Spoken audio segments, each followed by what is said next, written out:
जब भी कोई स्टॉक मार्केट में नया इन्वेस्टर आता है दोस्तों, तो वो सबसे पहले बोलता है कि पी रेशियो कितना है। मतलब स्टॉक मार्केट में जब भी कोई एंट्री मारता है तो उसके लिए तो सबसे पहला इशू हो जाता है कि पी रेशियो क्या होता है। ये पी रेशियो कम होता है तो इसका मतलब स्टॉक चीप होता है, और पी रेशियो बहुत ज़्यादा है इसका मतलब स्टॉक बहुत महंगा होता है। लेकिन एक्चुअली में क्या सच में इतना आसान होता है? बिकॉज़ अगर इतना ही आसान रहता तो स्टॉक मार्केट में हर कोई राकेश झुनझुनवाला और राधा किशन दमानी जैसे बड़े इन्वेस्टर बन जाता। लेकिन ये एक्चुअली में इतना भी आसान नहीं रहता है।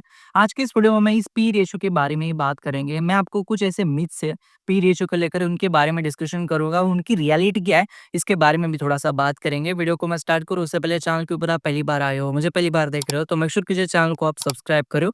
यहाँ पे हम लोग स्टॉक मार्केट के रिलेटेड बहुत सारी चीज़ों के बारे में बात करते हैं। अब हम थोड़े-से मिथ्स की बात करते हैं या फिर मिसअंडरस्टैंडिंग की बात करते हैं। तो सबसे पहली जो मिसअंडरस्टैंडिंग होती है, इसका ये होती है कि लो पी मतलब बहुत ही चीप स्टॉक होता है, लेकिन एक्चुअली में ऐसा होता नहीं है। बिकॉज़ अगर आप कोई भी सेक्टर की बात करोगे या फिर कोई भी कंपनी की बात करोगे, तो हमेशा उसका पी कम होता है, इसका मतलब वो स्टॉक चीप रहता है, ऐसा नहीं होता।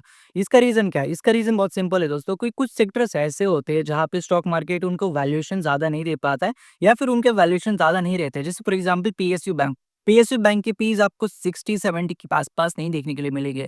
या फिर कुछ सेक्टर्स ऐसे भी होते हैं, जैसे for example health care sector की, जिनके पेज ऑलरेडी 70-80 के आसपास ही अराउंड ट्रेड होते हैं। तो कई बार ऐसे बहुत ही कम पी है, इसका मतलब स्टॉक बहुत चीप होता है, और बहुत ज़्यादा पी है, इसका मतलब स्टॉक बहुत महँगा होता है। ये जो बेसिक चीज़ है, ऐसे हमेशा सच नहीं हो सकती है। दूसरा जो मीथ है, जो कि बहुत सारे लोग हमेशा इस बात से डरते हैं कि हाई पी मतलब बहुत ही ओवर वैल्यू स्टॉक स्टॉक होता है। एक्चुअली में ऐसा होता नहीं है। कई बार क्या होता है कि कंपनी की ग्रोथ इतनी एक्सपोनेंशियली ग्रो हो जाती है कंपनी की, स्टॉक मार्केट उसको बहुत ज़्यादा वैल्यूएशन देते रहता है। फिर क्या होता है कि एक टाइम आता है जहाँ पे कंपनी के प्रॉफिट्स जो होते हैं, कंपनी के रेवेन्यूज़ जो होते हैं, थोड़े वो स्टैग्नेंट होने लगते हैं। फिर उसके बाद उसका पी जो है, स्टॉक मार्केट उसके वैल्यूएशन थोड़े कम करने लगता है। लेकिन कई बार आप जिस स्टॉक को देख रहे हो जिसका पी ऑलरेडी 120 के आसपास है, आपको लगता है बहुत ही महँगा है। लेकिन कई बार ऐसे होता है कि उसके पिछले 6 मंथ की या फिर 1 साल की अगर आप रेवेन्यूज़ और प्रॉफिट्स देखोगे, तो आपको एक्स्पोनेंशियली ग्रोथ देखने के लिए मिलता है। कई बार कुछ कंपनीज़ का 100% तक ईयरली ग्रोथ होता है। तो अगर इतना ग्रोथ होगा तो ऑब्वियसली उनके पीस इतने ज़्यादा बढ़ते रहते हैं। बिकॉज़ क्या होता है कि जब प्रॉफिट्स रेवेन्यू अच्छे आने लगते हैं, तो स्टॉक के अंदर थोड़ा फोमो भी क्रिएट हो जाता है, फिर थोड़े वैल्यूएशन भी स्ट्रेच आउट हो जाती है, और बहुत सारे इन्वेस्टर की उसके ऊपर जब उड़ी पड़ जाती है, जंप करने लगते हैं स्टॉक को लेने के लिए, तो कई बार स्टॉक की वैल्यूएशन बहुत ही ज़्यादा स्ट्रेट हो जाती है। लेकिन इसका मतलब ये नहीं होता कि हाई पी मतलब बहुत ही बुरे स्टॉक होती है, और लो पी के मतलब बहुत ही अच्छे होते हैं। ये एक्चुअली में बहुत अच्छा वाला और बहुत ही सीधा-सीधा वाला सच नहीं है।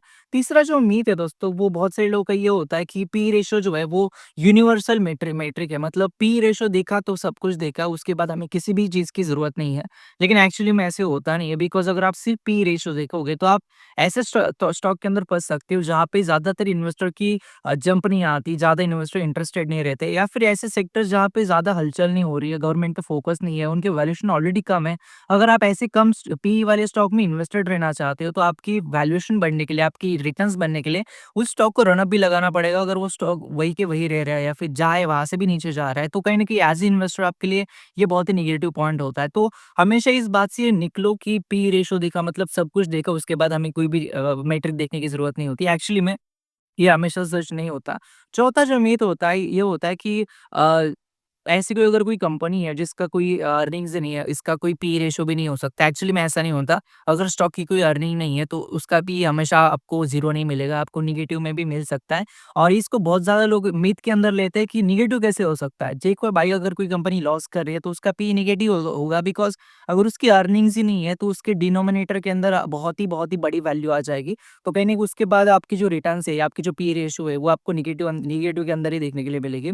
उसके बाद जो मिथ है, वो है कि फॉलिंग पे इज़ अ गुड साइन। हाँ, ये बहुत ही रिस्की चीज़ होती है कि कोई स्टॉक का पी रेशियो कम हो रहा है, तो स्टॉक बहुत चीप हो रहा है, तो मैं इस पी रेशियो के ऊपर आपको इसको ले सकता हूँ। तो ये बहुत ही गलत अप्रोच है। बिकॉज़ क्या होता है कि कई बार स्टॉक के अंदर एक तो मैनेजमेंट का कोई बहुत ही बड़ा सीन चल रहा होता है, या फिर स्टॉक के अंदर बहुत ही गंदी खरा खबर बाहर आ जाती है, जिसके बाद लोग सेलिंग करने लगते हैं।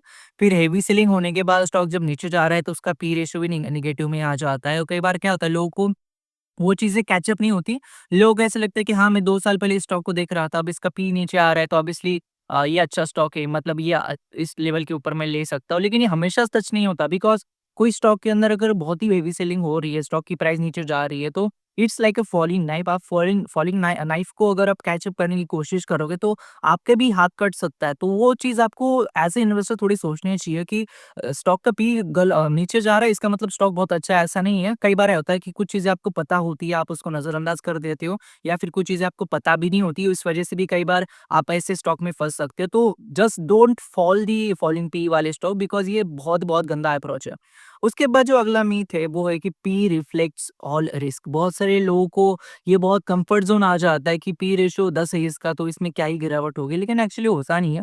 जैसे मैंने बहुत सारी वीडियोज़ में कहा भी है कि स्टॉक मार्केट में एक बहुत ही अच्छा रूल है कि यहाँ पे जो चीज़ आपको सस्ती लग रही है आज, वो और ज़्यादा सस्ती हो सकती है, और जो चीज़ आपको आज बहुत महँगी लग रही है, ये और भी ज़्यादा महँगी फ्यूचर में हो सकती है। तो just don't catch the low P वाले स्टॉक। और अगर आपको लग रहा है कि लो पी वाले स्टॉक में इन्वेस्ट करूँगा तो सब कुछ मैं रिस्क को कवर अप कर रहा हूँ, मेरे स्टॉक के अंदर कोई भी इश्यू नहीं है, तो ऐसा नहीं होता। कई बार लो पी वाले स्टॉक के अंदर भी मैनेजमेंट के फ्रॉड आ जाती है, corporate governance, insider training trading वाली बहुत सारी चीज़ें हो जाती है। तो पी रेशो हमेशा आपके लिए रिस्क मतलब आपके सब मिटिगेट कर देगा, कम कर देगा, ऐसा नहीं होता।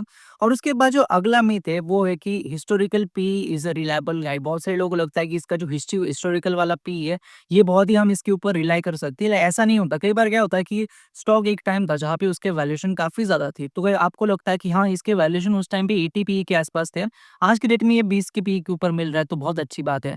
एक तो बात ये होगी कि इसके प्रॉफिट्स और रेवेन्यूज़ के बाद जब इसका 80 पीए था, उसके बाद से इसके एक तो स्टैग्नेंट रहे होंगे, या फिर उसके बाद वो रेवेन्यूज़ और प्रॉफिट्स नीचे आए रहेंगे, जिस वजह से इसके वैल्यूएशन कम हुए रहेंगे। दूसरी बात, एक तो मैनेजमेंट का कोई सीन चल रहा होगा, कोई कॉर्पोरेट गवर्नेंस का कोई सीन न्यूज़ 2-3 साल पहले हुई रहेगी, जिस वजह से इसको स्टॉक मार्केट आज के रेट में वैल्यूएशन नहीं दे पा रहा है, या फिर कोई ऐसी न्यूज़ हो सकती है जो आपको पता नहीं है। तो हमेशा पी ये बहुत ही रिलायबल होता है, ऐसा नहीं होता। पी आपको सब चीज़ें नहीं बताता है। एज़ एन इन्वेस्टर आपको बहुत सारी चीज़ें देखनी पड़ती है, जो हम आने वाले वीडियोज़ में ज़रूर बात करेंगे, लेकिन एज़ अ न्यूबी इन्वेस्टर बहुत सारे लोगों को लगता है कि पी रेशियो बहुत अच्छा होता है। पी रेशियो देख लिया मतलब सब कुछ देख लिया। ऐसा नहीं होता, बिकॉज़ ऐसा इतना ही आसान रहता तो शायद मैं ये वीडियो भी नहीं बना रहा था, और शायद मैं आज की डेट में राकेश झुनझुनवाला या फिर राधाकिशन दमानी जैसा बड़ा इन्वेस्टर बन जाता। लेकिन एक्चुअली में ये इतना ईज़ी चीज़ स्टॉक मार्केट में नहीं होती। तो ये था आज का वीडियो। वीडियो को कमेंट करो, उससे पहले चैनल को सब्सक्राइब कर देना। चैनल के ऊपर आप पहली बार आए हो, मुझे पहली बार देख रहे हो, तो आपको वीडियो कैसा लगा वो आप मुझे कमेंट बॉक्स में ज़रूर बता सकते हो। धन्यवाद दोस्तों, ये वीडियो देखने के लिए। धन्यवाद।